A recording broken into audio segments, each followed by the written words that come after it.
আজ এই ভিডিওতে কথা বলবো এমন কয়েকজন টিকটক স্টারকে নিয়ে যারা একটা সময় রিলেশনে এসেছিল, কিন্তু কিছু কিছু কারণের জন্য তারা ব্রেকআপ করে নেয়। আর কি সেই কারণগুলো যদি জানতে চান, আর কি কারণে ব্রেকআপ হলো সেটাও যদি জানতে চান, তাহলে ভিডিওটা শেষ পর্যন্ত দেখুন, আশা করি ভালো লাগবে। Number 5, Tushar Silawat and Purvi Bhargava. একটা সময় তুষার আর পূর্বী একে অপরকে খুব বেশি ভালোবাসত। যখন তারা দুজন টিকটকে প্রথম ভাইরাল হয় তখন सुनो तू भी सुन मुझे बीएफ मिल गया। सुनो तू भी सुन मुझे बीएफ मिल गया। देख तेरे पास बस अब 2 ऑप्शन है, या तो तू हाँ कर दे या ये रिकॉर्डिंग मैं तेरे बाप को भेजूं। তখন তাদের ভালোবাসা একটা বড় পর্যায়ে চারিদিকে ছড়িয়ে পড়ে এবং দুজনের ফলোয়ার্সরা একসাথে এদের দেখার জন্য খুব বেশি উতলা হয়ে পড়ে।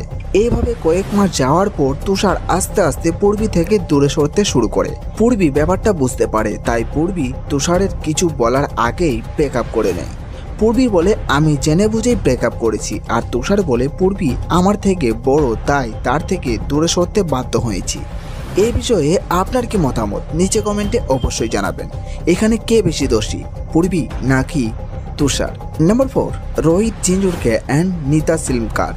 রোহিত আর নিতা যখন কাপল ভিডিও বানাতো তখন তাদের দুজনকে সবাই খুব বেশি পছন্দ করত, এমনকি অনেকে ভাবতো নিতা আর রোহিত একে অপরকে ভালোবাসে। सॉरी सॉरी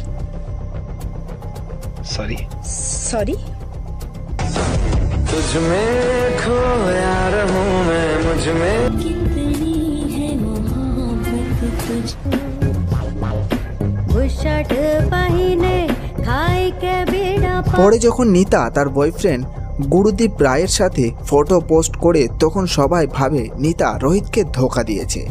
এইসব কথা যখন চারিদিকে ছড়াতে শুরু করে তখন রোহিত আর নিতা একটা ইউটিউব ভিডিওতে এসে খোলাখুলি বলে আমরা শুধু বন্ধু ছিলাম আর বাকি অন্য কিছুই না। फिर भी आप लोगों की तसल्ली के लिए ये बात रोहित मैंने तुझे धोखा दिया। हाँ नहीं गाइस, ये जो आप कर रहे हो इतने दिनों से कि नीता ने रोहित को धोखा दिया, नीता रोहित को क्यों धोखा देगी भाई, जब नीता रोहित की गर्लफ्रेंड नहीं है। আপনার কি মনে হয় রোহিতকে ধোঁকা দিয়েছে নাকি নয়, নিচে কমেন্টে অবশ্যই জানাবেন। Number 3, Shadab Ali Khan and Muskan Sharma. শাদাব আর মুস্কান একে অপরকে খুব বেশি ভালোবাসতো, এমনকি দুইজন লিভিং রিলেশনেও একটা ছাদের নিচেই থাকতো। কিন্তু এইভাবে কয়েক বছর যাওয়ার পর হঠাৎ করে শাদাব মুস্কানের সাথে থাকা বন্ধ করে দেয় এবং আলাদা থাকতে শুরু করে, এবং দুইজনের মধ্যে টাকা নিয়ে একটা অনেক বড় কন্ট্রোভার্সি শুরু হয়। তারপর ব্রেকআপ হয়ে যায়। অনেকে বলে শাদাব ব্রেকআপ করেছে, ঠিক করেছে, মুস্কান তেমন ভালো মেয়ে না, আর যেহেতু মুস্কান হিন্দু মেয়ে তাই শাদাব তাকে কোনো দিনই বিয়ে করতে পারবে না। এদিকে মুস্কান বলে আমি শাদাবকে নিজের থেকেও বেশি ভালোবাসতাম, ওর জন্য সব কিছু করতে পারি, এমনকি আমি মুসলিম হতেও রাজি হয়েছিলাম, তারপরেও শাদাব আমাকে ছেড়ে দিল। जिंदगी में पहली बार किसी इंसान के लिए बच्चों की तरह रोई हूँ मैं, जिंदगी भर याद रहेगा। এটা নিয়ে মুস্কান খুব বেশি ভেঙে পড়ে, এমনকি কয়েক মাসের জন্য ডিপ্রেশনেও চলে যায়। আর এদিকে শাদাব শালিনীকে বিয়ে করে নেয়। এখন মুস্কান নিজের জায়গায় ঠিক আছে, আর শাদাব শালিনীর সঙ্গে বেশ সুখে আছে। আমার মতে শাদাব মুস্কানের সাথে যেটা করেছে সেটা খুব বেশি বড় অন্যায় করেছে। একটা মেয়ের মন এইভাবে ভাঙাটা ঠিক হয়নি।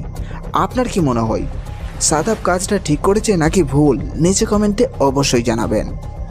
নাম্বার 2, দানিশ জাহান অ্যান্ড আরিশফা খান। দানিশ কতটা পপুলার এটা আর বলতে বাকি রাখে না। দানিশ আজ পৃথিবীতে নেই, কিন্তু দানিশ ভাই যখন খুব বেশি ফেমাস ছিল তখন আরিশফা খান দানিশ ভাইকে ভালোবাসতো, ফোনে সবসময় কথাও বলতো, মাঝে মাঝে দেখাও হয়তো করেছে। কিন্তু যখন দুর্ভাগ্যবশত দানিশ ভাই কার অ্যাক্সিডেন্টে মারা যায় তখন আরিশফা খান একদম সোজা বলে দেয় যে দানিশ আমার বন্ধু ছিল, বাকি অন্য কিছু না। যেদিন রাতে দানিশ ভাই মারা যায় তার পরের দিন আরিশফা একটা ভিডিও বানিয়ে খুব বেশি কান্না করে দানিশ ভাইয়ের জন্য।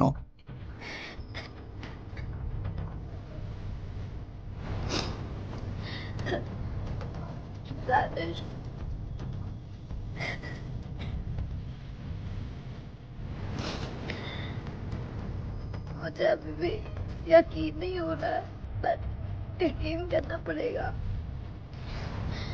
এবার আপনি বলুন, একটা অচেনা মানুষ যদি শুধু বন্ধুই হয় সোশ্যাল মিডিয়ার কারণে, তাহলে কি তার জন্য এইভাবে কান্না করা যায়?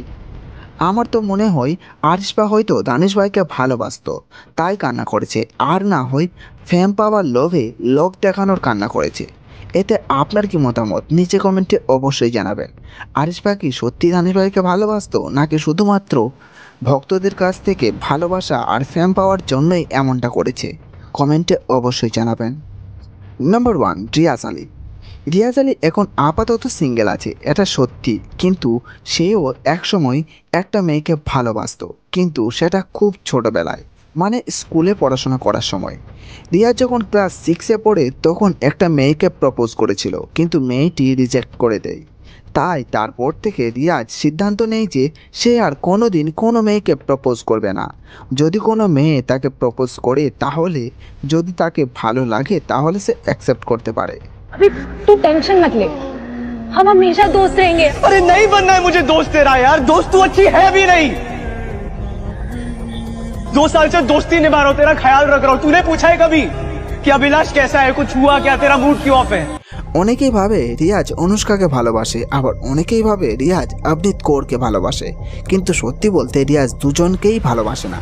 কিন্তু যদি এই দুজনের মধ্যে কেউ কোনো দিন রিয়াজকে প্রপোজ করে তাহলে হয়তো রিয়াজ একটু ভেবে দেখবে যে অ্যাকসেপ্ট করা যায় কিনা। এবার নিচে কমেন্টে আপনি বলুন অনুষ্কা প্রপোজ করলে ভালো হয় নাকি অভিনীত কৌর করলে ভালো হয়? নিচে কমেন্টে অবশ্যই আপনার মতামত চাইছি। তাহলে দেখা হচ্ছে আরও একটা নতুন কোনো ভিডিওতে, ততক্ষণ ভালো থাকবেন এবং সুস্থ থাকবেন।